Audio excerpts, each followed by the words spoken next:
class on Titus, where we were talking about kind of how the church is to be organized and operated and so forth, and I thought it'd be nice to ask some questions and see how we're doing on that. And I told you I'd give you some of the results. Actually, I said I'd give you all the results, and I'll do the best I can with a little bit of commentary, though I'm trying to keep it neutral, as it's not time for Ben to tell you what he thinks. The goal is to look at what we know. Does anybody look forward to their physical exam? Everybody enjoy it when the doctor sticks a thermometer in your mouth and pokes you with things and so forth? It's probably my least favorite day of the year. It's right up there. And church surveys are always that way, right? Because they're intrusive.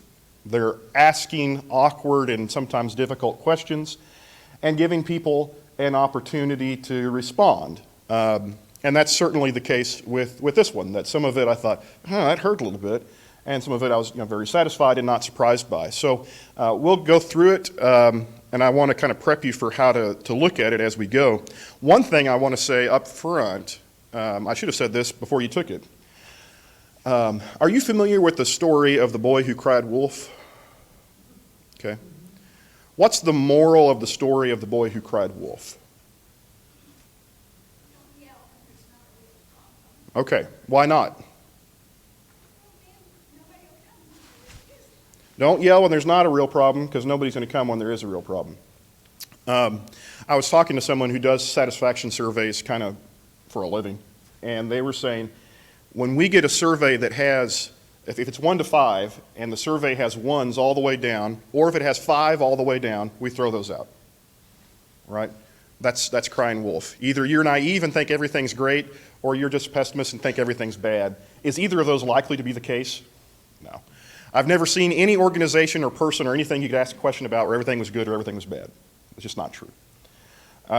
So the same thing is true actually when you communicate with your church leadership, like your elders.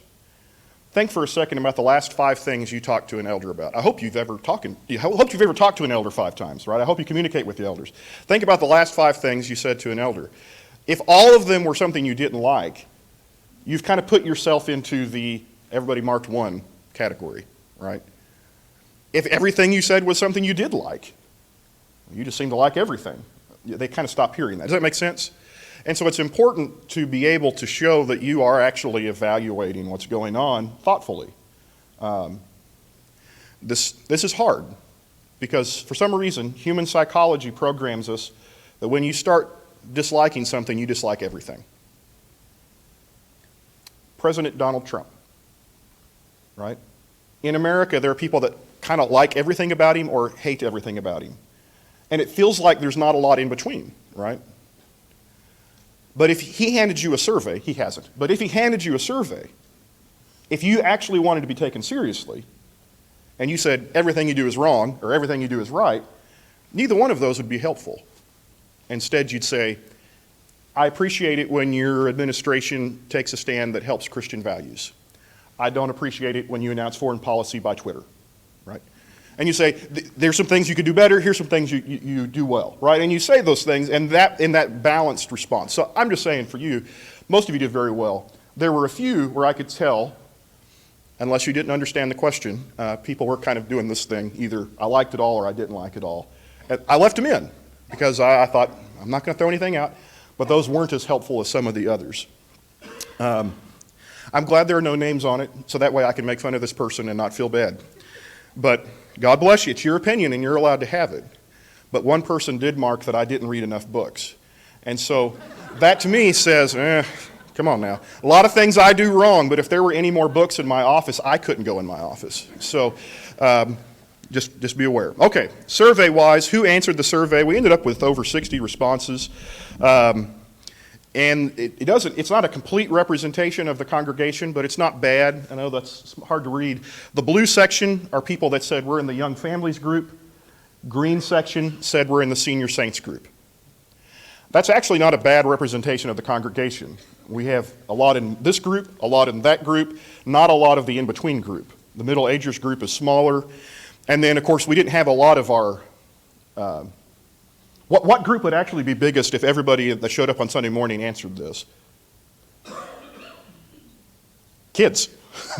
right? And there's a reason we didn't hand them a survey, right? I love my boy, but I don't actually care what Calvin and Lucas think about these questions. So we did have some teens that are in the youth group that were in here that night, and they did mark some, and I don't know which ones were which, but they're in there somewhere, and that was interesting. Keith was asking me, is there a way to sort these by age? And the answer is, yeah, but I don't know if I'm smart enough, but it could be done. And it would be interesting to see how that varied based on group. But I was satisfied that you look at that and you mostly have a pretty good cross-section of the adult attendees of our church on a Sunday night. I'm glad we did it on a Sunday night because, and again, I say this with all the love in the world for people who come on Sunday morning, but I value the opinion of the folks that come on Sunday night in a different way. So pat yourself on the back. That's the last nice thing I'll say about you tonight. Okay, there were 65 total responses. That was the number. The score chart they gave us was, the max you could get was 250, the least you could get was 50. And in their kind of imaginary scale, anything under 174 was going to take miraculous intervention to save your church, right? And we commented last time, I said, I'm not really interested in the average score. For one, because this is from a marketing firm that's trying to sell you something, and the worse you do, the more likely you are to buy their product. So I'm not really interested in the overall score. Anybody want to guess? Good answer. The answer was 185 was the overall average, which, again, on kind of a slanted scale, where it was geared to make it lower, right? It was that way on purpose. I expected it to be low. This didn't surprise me. So again, I'm not really concerned with that number. What I wanted to see was two things. I wanted to look at individual questions. Where are areas where we can actually improve? That's what a survey does for me. I don't need a grade to put on my refrigerator. I want to know what are areas we can improve. And then the other thing I looked for is a bell curve. I wanted to know, in a perfect world, there's an answer that most people think is the right answer, and then it kind of curves off of that. That means your congregation is more or less feels the same way. Kind of here, and then a few on either side. I was very interested in questions that had two bell curves, which means that there was one chunk of the congregation that said bad, one chunk of the congregation that said good, and that means we really don't know how we're doing, do we? Right? So those were interesting questions. Those were the things I was looking for. Individual scores don't matter a lot to me. It was what can we do better? So let me just give you a few more ground rules before I give you kind of some feedback. How to evaluate. As a general rule, if you're in marketing, anything less than a 5 needs improvement, right? But we're not in marketing, we're okay. So anything less than a 4, we'd say we could do better in that. 4 was agree, we're doing well on that. In some categories, I'd say anything less than a 5. The question about prayer, as your preacher, I want prayer to be a 5. I want everyone to say, yes, prayer is an absolute, essential, important thing at this church. So some of those I was looking for 5. Anything with my name in it, I was looking for a 5. I wanted to be the best I could possibly be, right? And that's the way I want to be. So in those areas, I held myself to a little higher number. I wanted more. But as a general rule, 4 means not bad. Less than 4, we can work on that. Does that make sense? The results may not tell us about reality as much as they report the perception of reality. Because this was an opinion poll. It wasn't a tell us what's actually happening poll. It's what do you think? That's still important because perception and reality kind of feed off each other, don't they? But I don't look at these answers and say that must be what's actually happening. I would say that's what a lot of people think is happening. I wonder why that is. And then third, again, I look for bell curve or curves. I look for, is there kind of agreement or do I have disagreement on a question? Okay, I didn't do them in numerical order. I grouped them in categories where I thought they were related. So we'll start with the general questions. Question that I want to do first is the first question, and it's the one we did the worst on, and I thought it would be. The attendance of the church is on a positive trend, 1 through 5. Our answer was 2.57, which in that case I would say is the right answer. That on the whole, if you look at numbers 2 years ago versus right now, they aren't as good. Now, if you look at it at a bigger scale, over the last decade, are numbers up or down? Yeah, 2009 versus 2019, numbers are up. Over the last 2 years, not so much. So we had a nice Friends and Family Day. We had 232 people. 2 years ago, we were averaging 220 people, right? And we had 287 on Friends and Family Day. So on that short scale, yeah. Now, attendance is a symptom. It's not a disease, okay? So if you come to me and say, attendance is down, fix that, I'm going to say, okay, right? That doesn't help me at all. Attendance is not something you snap your fingers and fix. It's not, that doesn't work that way. But it is, it's like getting your temperature taken at the doctor's office. It says something. Now we got to figure out what it says. Might just mean that it's really hot in the room, but it says something. So bell curve. These are really sloppy bell curves. I drew them very quickly in PowerPoint, but they look kind of something like that. It gives you a general idea. Sorry about you. If I were turning this in as a physics paper, I would have worked harder on it. But most of the people in the church know the church's doctrinal positions. Scored a 4 on that. So on average, we're saying, yeah, we agree with that. In principle, people basically know, give or take, what the church believes on doctrines of substance. I wouldn't take that to mean that every person in the room knows everything that the church, as if there is there a piece of paper laying around that says everything this church believes on every subject? Other than your New Testament, that doesn't exist, right? But in general, the people in the room could tell you more or less what the Church of Christ here at Glenpool believes in. Pretty well true, so I'm happy with that answer. The church is keenly aware of its weaknesses, challenges, and needs. Didn't do good on this one. This is the definition of a I don't know answer, right? There's actually 2 distinct overlapping bell curves. Some people said, no, we don't. Some people said, yes, we do. And then a lot of people said, I don't know. So what that tells me is we probably don't know. We don't know. It's easy to say attendance is down. But when I ask the next question, why? Well, I don't know. That's probably true. Does that help us? No, probably not. But it's probably a true description of where we're at generally. We're not clearly aware of what the problem is, just that it seems like something is amiss. On that one, you should go back. You'll notice there's very few answers in the strongly disagree or strongly agree, right? No one was convinced. It was just, I think. Okay. The church is willing to confront the difficult issues and seek remedies if we knew what they were, right? We would do something about it. On this one, we scored a little better. Again, there is at least moderate agreement, but it's in the unsure category. By the way, if you left the question blank, I assume that meant you weren't sure, so I marked 3 unsure, right? That's not a 0, that's a 3. So this one was one where a lot of people said, I just don't know. And that's kind of a result of, if you're not for sure what the problem is, you're also not for sure if we're willing to do anything about it. So this part of the doctor's visit is uncomfortable because you're saying there's something going on, we don't know. Having fun yet? Yeah, it's not entertaining, I'll tell you that. Physical facilities and grounds of the church are in good condition or cared for well. Better here. Nearly everybody is up on the positive side of the chart. We averaged at a 4.17, but almost no one was below a 3, a very small number. So in general, there are some churches that you say, why is this church dying? And literally the ceiling is caving in. I'm not making that up. I can take you to a congregation where the ceiling literally caved in the auditorium and they haven't fixed it yet. If you're wondering why your attendance is down and there are literally tiles and pews, that's part of the reason, right? So it's nice to be able to eliminate this one. We don't think the roof is caving in. We feel like in general, could it be better? Sure, I can always make something better. But in general, the building's not caving in on us. That's a good start. Doesn't fix everything, but it's good. Good news. The church members know the purposes of the church.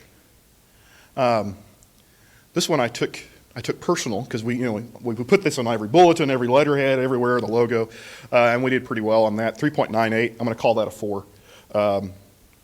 That in general, you could say something about belong, learn, serve. Here's the things we do at this church. This is what we're about. If I'd asked this question after Sunday's sermon on belong, learn, serve, maybe we'd have done a little better too. But in general, we have some idea of what we're trying to accomplish, mostly positive there. The church uses its buildings wisely. That's a tough question. We scored a 3.8, which is, more or less. Again, you could do better. The follow-up question would be, in what areas are we not using it wisely? That would be something we'd want to know. If we were concerned about that question, is there something we could do better? But there doesn't seem to be a strong concern there that we're not running a casino out of the fellowship hall or anything that anybody's really worried about. Small groups, or in our case, Sunday school classes, have a high priority at the church. I was very concerned about this one. I wanted a 5, right? And we got pretty close. 4.28 is a strong answer. And you'll notice nearly everything is on the positive side, right? This is a church that strongly values classes, Bible classes for children, Bible classes for adults. I don't know a church that has as many Bible classes session-wise as we do. Sunday morning, Sunday night, Wednesday night, to the point that we've worked ourselves into a problem. We have more slots to fill than we have warm bodies, right? But it's a good problem to have. We just have to figure out what to do with it. But it does show that we strongly value classes. That's good. And then the last one in the general category, this church expects much of its members. Are you expected to actually participate, or do you just show up? And there we gave ourselves a 3.8, which seems, yeah, more or less. We expect members to maybe behave a certain way or to get involved in a certain way. There, I'd say there's some room for improvement. 3.8 isn't a 4, right? I'd want to say, are we encouraging members to be engaged and active? I've never met a church that couldn't do better in that. But on the whole, we feel like we're doing okay there. Spiritual questions. This would be a category where, again, because I'm a preacher, anything less than 5 is not good enough for me, right? I want a 5. So we'll look in all these areas and think about it, especially this one. Prayer has a high priority in the ministries of the church, okay? 4 is a perfectly good answer for anybody else. I want it to be a 5. And this is one that you can influence personally. Some things feel like they're out of your control. You can make prayer a priority in everything we do, you individually. I have never in my life seen a church member say, could we have a word of prayer, and have somebody from church leadership say, no. We don't do that, right? Now, sometimes we get busy and we don't think, hey, we could stop and pray now. But I've never had anybody oppose it. So you know what you can do to make prayer a priority? Every time we do something, anytime we do anything, you say, can we have a prayer first? Can we have prayer in the middle? Can we have prayer at the end? You can do that. And I would lay pretty good odds someone will say, yeah, of course we can. And that's something that you can directly influence. Hey, we're going to mow the yard. Want to have a prayer first? Let's do it, right? You can do that in literally everything we do. Going to sack food for kids for the school. Want to pray first? Yep, we can do. Literally everything we do, you can pray about. And that's something that you can instigate as a member and drive that number even higher. I'd love to see that. Jessica, close your ears. You know who is really good about that in our office was when Yvonne was working with me day by day. She would quite often, I'm the preacher, I'm supposed to be the spiritually minded one, and Yvonne would often say, well, should we pray about that? I'd say, the two of us? Because to me, I'm at work, right, in my brain, but she's thinking, well, we're at church, we should pray about that. And she would often tell me that, and I'd say, well, yeah, I guess we could. And so we prayed a lot more, because she would interrupt me and say, well, we should pray about that. So I would. That's a good habit. The church often takes major steps of faith. This is one of those where we said, we just don't know. Now, in all fairness, this was also a question that a lot of you said, I'm not sure what that question is asking. I think what the question is asking is this a church that does what's practical, or does this church say, we're going to do God's will even if it looks impossible? And we feel like, well, we're not sure. Now, maybe we're just practical folks. Blue-collar practical folks don't take a lot of risk. That could be. Or maybe we just don't know what the question meant. But that would be something I'd say, well, let's think about that. When we start a project, do we say, does it require faith to do this project? If you can write down everything a church does and it didn't require faith to accomplish any of it, it's not what a church does. I can start a nonprofit to do that. Probably do it better. Nonprofits are efficient, don't have to get anybody's opinion, right? And you can just do it. Why does a church do what it does? Because they believe in God and that God's at work in the church. So when you make your budget, which we're about to do, by the way, getting to work on the 2020 budget and all that jazz. The deacons are going to submit proposals. And you ask, is this something we can only accomplish if the math adds up, or is this something we can accomplish because we believe in God? And those aren't always the same question. So that's one we might want to work on. The church is willing to see the negative issues it faces with a great belief that God will see them through any difficulty. A little better there. Strongly, the most common answer was definitely 4. In general, we believe that God will see us through. But there were some folks that said disagree. And said, I'm not convinced of that here. That I'm not convinced that's what this church believes. Does that mean we do or don't believe it? Again, that means that not everyone's convinced that's what we believe, which means we need to work on that and say that more and say, yeah, we do believe God wins and the church thrives, and that matters. Climate of trust is evident in the church. Answer here was 3.65, and again, that to me is kind of an ambiguous answer. That 3.65 is sort of, right? So now, follow-up question I'd want to know, where is the distrust? Is it among members? Is it with leadership? Is it somewhere else we don't know? Or again, is it just a way of saying we don't know? And then we want to say, how can we create trust? That's a tough one, by the way. How do you get someone to trust you? I can tell you what you don't do. You get up and say, trust me. Right?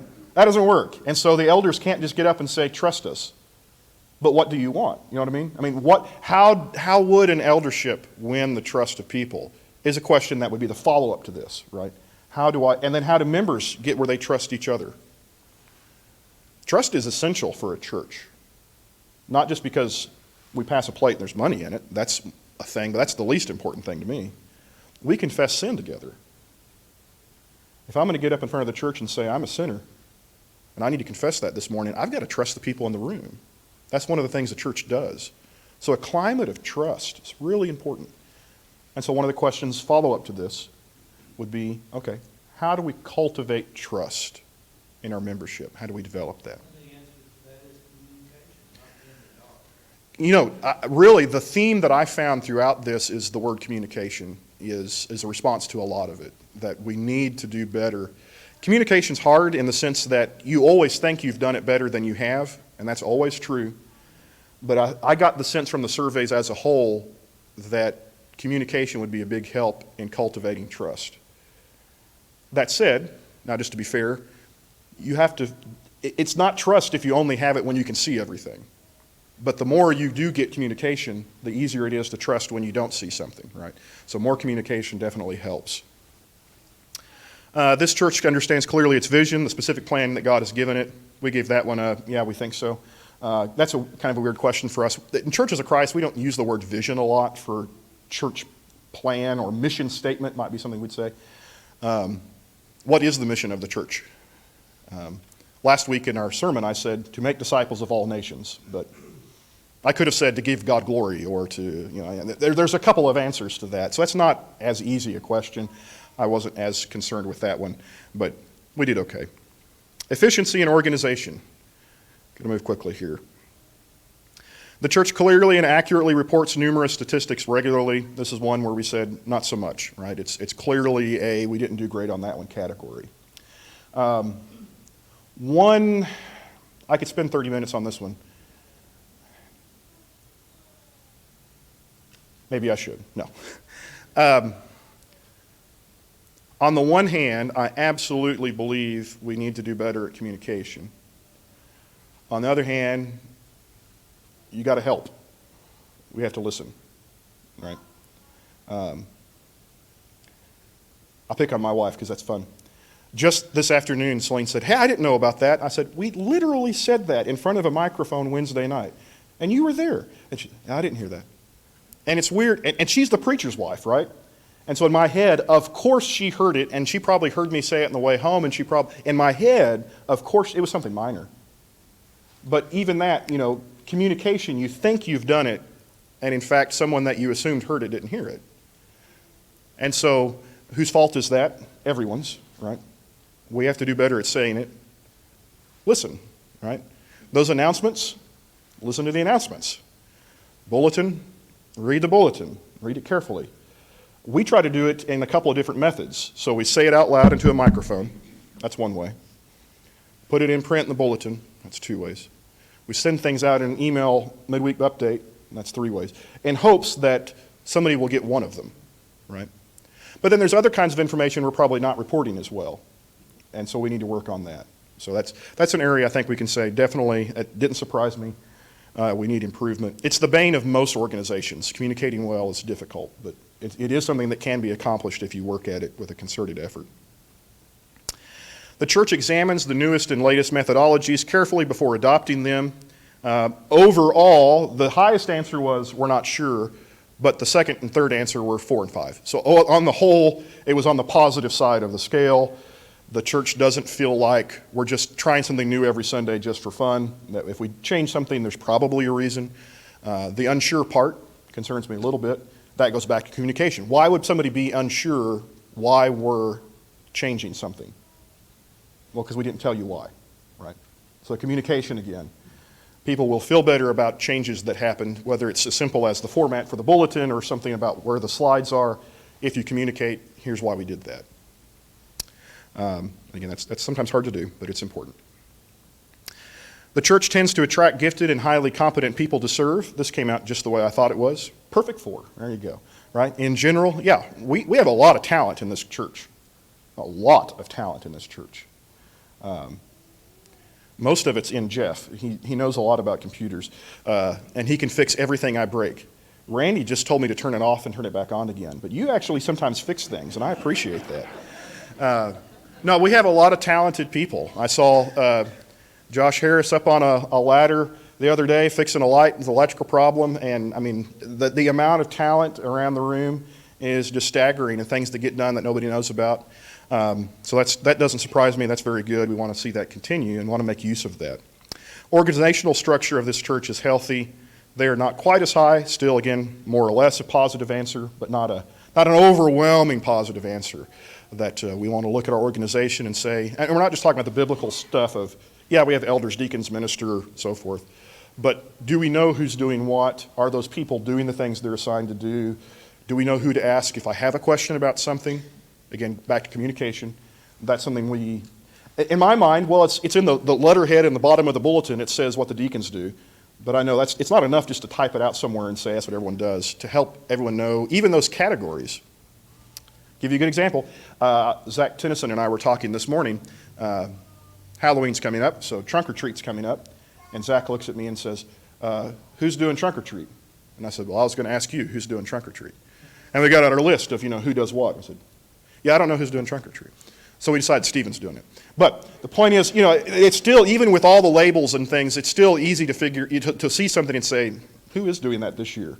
You know who does trunk or treat? Bobby Hill. I had to go back and think, who does that? Oh, that was Bobby's thing. And so we probably haven't assigned that to somebody this year, so that's probably why no one knows who's doing it, right? So it's stuff like that you still have to always kind of stay on top of. The church chooses a few areas in which to excel. There, again, more or less, a pretty positive answer. A little less than 4. We could work on it. That's the question of, are we spreading ourselves too thin? Do you do a lot of things poorly? The expression, jack of all trade, master of none. Or do you pick some areas and say, these are works that we're going to go all in on and do a really good job on it? There's room for improvement there, but overall, a fairly positive answer. The church attempts to do most everything with excellence. Again, almost a 4. We feel like we're attempting to do things well. Of course, when I misspell things in slides and Karen points it out, then I know that we didn't do everything with excellence, but we did a few things. This church is willing to eliminate ministries and activities if they cannot be done with excellence. Not so well. That one was a lower score. And you can see it shifted quite a lot. This is a typical church problem, that it's very hard to stop doing things that used to go well. And it's very easy to keep doing things because, well, we're supposed to do those things. It's very hard to identify something and say, does this still serve a purpose? But it's one of the things that healthy organizations of any kind does, whether you're a business, a church, or a family. At the risk of nitpicking, all right, just throwing this one out there as an personal example that you don't have to agree with, okay? Just throwing it out there. Friends and Family Day, Sunday morning service, big crowd. Meal that follows, big crowd. 1 o'clock service. Okay. Why do we have a 1 o'clock service? Well, because we have a 1 o'clock service, right?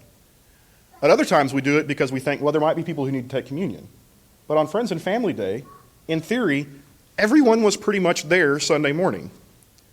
And then after everyone's full of barbecue, do you know what 6 different people told me on the way in the auditorium for 6 out of like the 20 people that stayed for Sunday at 1 o'clock?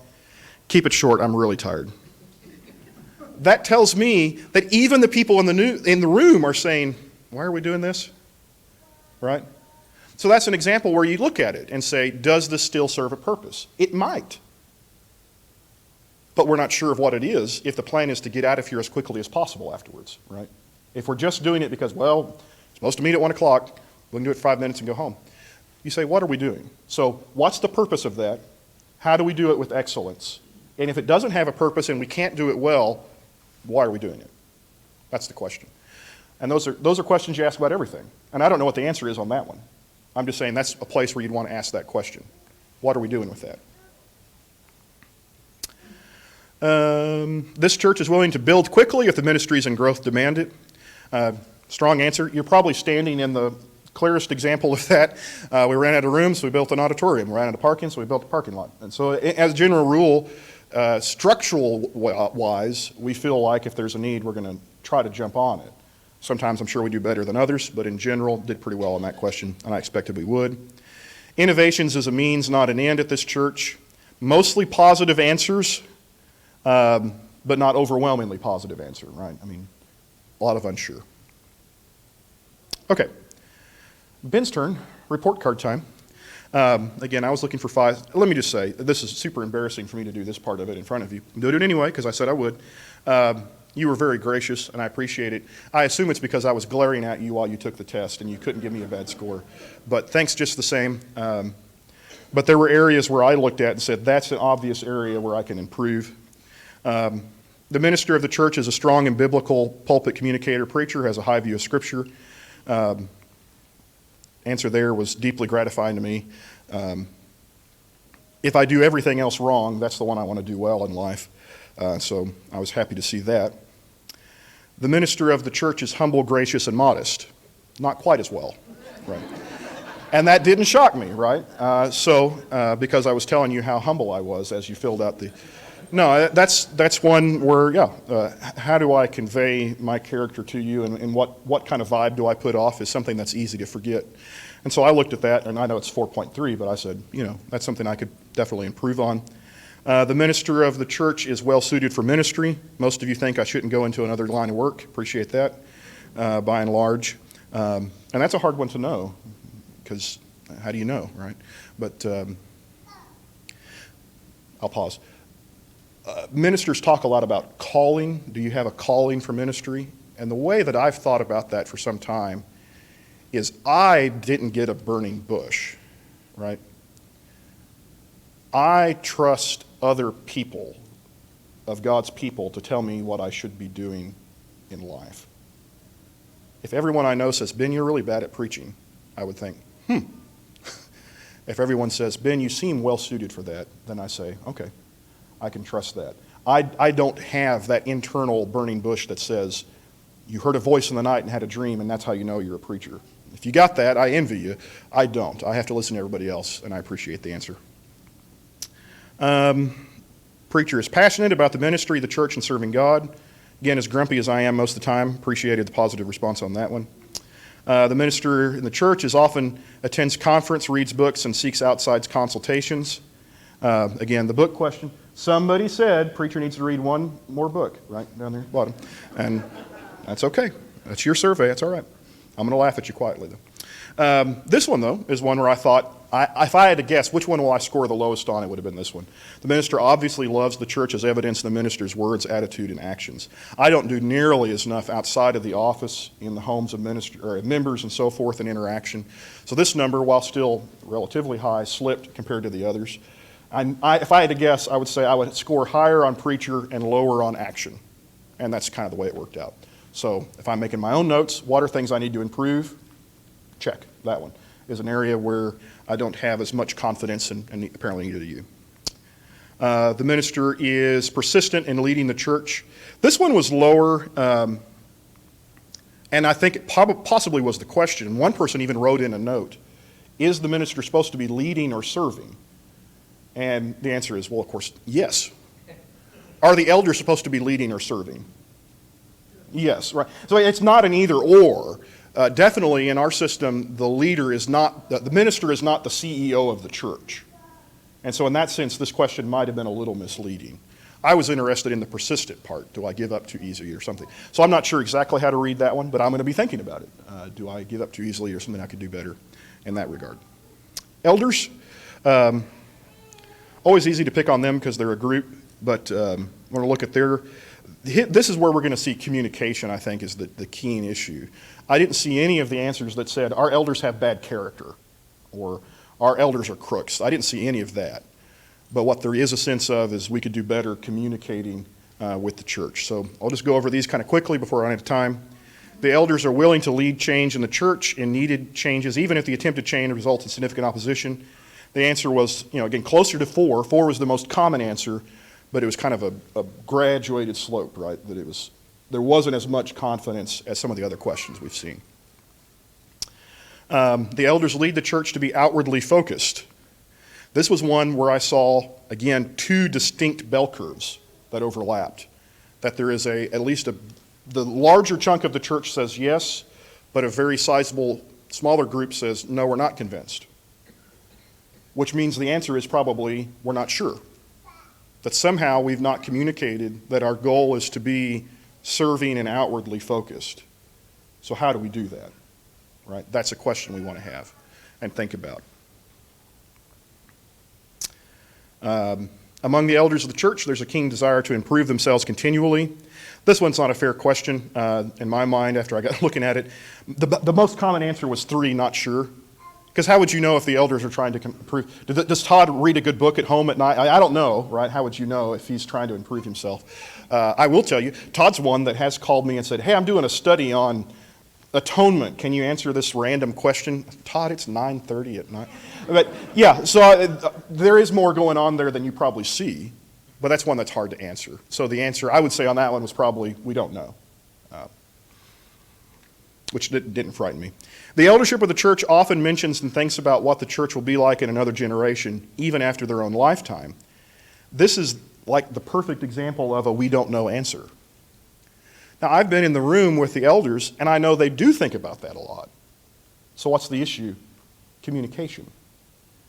They haven't convinced they aren't saying enough in front of you that they think about it. They think about it. They're passionate about it. They care a lot about our kids. But somehow, as a whole, the church says, well, we don't know. And so it's about saying it out loud. Part of that is, why are the preacher's numbers going to be higher than the elders? The preacher gets to say things more, right? You know more about me than any one of the 5 elders because I'm in front of you talking every week, right? With the elders, it's harder to see what do they care about and what do they think. So it may be that we need to find ways to get them in front of you more, to say, here's the things we care about. Not sure how to do that because I like preaching and they can't have it, but there might be ways to do it. Sir? Would it be helpful if you had like a stated vision? Yeah. Yes, is the answer. That maybe it means literally writing down on a banner somewhere, this is what we're trying to do. I mean, maybe it's something like that. I don't know. But that couldn't hurt. A lot of organizations have something like that. And there's something artificial about it. When a church says, this is our vision, well, you're picking one of like 10 things the Bible says to do, right? But it's nice to have one and say, we're kind of focused on that right now. Doesn't mean we're not going to do anything else. It's we're focused on this sentence. The eldership of the church will accept slow progress, but not stagnation. They did really well here, again, relative to the other questions. That in general, it feels like we're going in a good direction. The elders do not attempt to lead as dictators. They did even better here. Overwhelmingly positive. No one feels like you're yelling orders or shouting at the congregation, so good job on that. That may be the byproduct, again, of a communication issue, right? Not to say if you communicated better, we think you're dictators. But I mean that no one sees the elders in an overly authoritative sense, But the problem was they don't see him in other senses either, and we need to communicate that better. But that was an answer that was overwhelmingly pretty positive. The minister and elders are very compatible. You that asked when we took it, Larry, how do we know? Yeah, and the answer was, how do we know? We think so, probably, maybe. But overwhelmingly pretty positive, but folks weren't sure. Leadership of the church does not attempt to micromanage the staff. Again, unsure. Members don't feel like they know how that works. This one bothered me. The minister and deacons are given great freedom to lead and carry out their ministries. Two distinct bell curves again. There's some folks that said absolutely not, and quite a few folks, most people said yes. Some said absolutely not. One person, again, it's your survey, you can put whatever you want, I'm not trying to pick on you, but just a little. One person wrote, too much. They give the deacons and ministers too much freedom, rein them in. And so it may have been that we're misunderstanding that question. You know, is it a good thing that the minister and deacons have some authority to carry out the responsibility? But that question, again, if I were looking at it, would say, I want to revisit that one and say, how do I convey to the church that this is the authority that's delegated, this is the job they're supposed to do, and this is where we step in. Right? Here's how you clarify that. And then finally, the leaders of this church use each success that God gives as a beginning point for another opportunity of success. Pretty positive, but the second most common answer was, I don't know. So again, that's about, are we communicating what we're trying to do? And that'll help. I know we're out of time, but you really want to know the rest of the answers, right? So can I move quickly? Staff-related questions. Not a lot of data to work with here because we don't have a lot of staff. But if a new staff member is needed, the church is willing to wait a long time for the right person. The answer was more or less, we think probably so. But again, second most common answer is, I'm not sure. The church is willing to deal with problem staff members quickly, even if the result is dismissal of the staff person. Answer was, we're really not sure. And someone, again, underlined in there the word quickly. Like, we think they would get to it eventually, we're not sure. The church is compassionate but firm in dealing with problem staff members. Yeah, seems like we probably are. And then the church leadership communicates well on issues, particularly on personnel issues. What do you guess? Anything with the word communication in it, it dropped. So if I had to say, what did the survey teach us? Probably we can do a better job of communicating. This was one that had, again, two bell curves. One group said, no, you're not. One group said, yes, you are, which probably means we have no idea. Okay, so that's an area, communication, we can do better. Action and service, getting close. Members of the church are empowered to start new groups, classes, and programs to reach people. We have no idea, right? Most common answer is we aren't sure if we're able to do that. How would people become sure if they're able to start new programs and classes? Communication again? You could try it. see if anybody stops you. That's one way of doing it. But again, communication. What is it that are the expectations of the membership and the eldership, and how is that communicated? This church is willing to tackle major projects, even if they are difficult. Mostly positive, but again, one of the major answers was unsure. So again, that one goes back to, we do things in faith. That's a related question to me. This church is a fun place to work or serve. I wanted a 5 on this one. I know fun is not the most important thing about church, but I wanted you to say, yeah, we really like to be here. The answer was 4, right? I mean, that's good, but there are a substantial number of people that are saying, I don't like being here, right? And we laugh, but that concerns me, right? Those are people, that's what we call at-risk members. Those are people that are saying, I don't enjoy being here. I'm not sure I'm going to be here much longer. Again, fun is not the most important word at church. But if you're not having fun, if you don't enjoy being on the premises, that says something else. Okay? So it's an interesting question. Overall, did pretty well, though. Most of the members of the congregation know and use their spiritual gifts, abilities, and ministry. Pretty well. Most common answer was 4. The church makes a concerted effort to minister to needs in the community. Pretty good. Most common answer was 4. 3.6 was the answer. Someone who marked it lower underlined the word concerted. They said, we make an effort. Do we make a concerted effort? Do we do this? You know, again, do we communicate clearly that this is what we're trying to do? So that's it. So, appreciate your patience. What does that leave us with? More questions. So we're going to come back next week is the book of Titus again. And we're going to say, what can we glean from that? How can we do our jobs better? What can we do to be better at the actions and purposes of the church? And I hope we'll benefit from that. Do some thinking on it. Do some prayer on it, because that was one of the things we scored badly on. Pray about it, and then go away. Thank you. Appreciate your time and patience.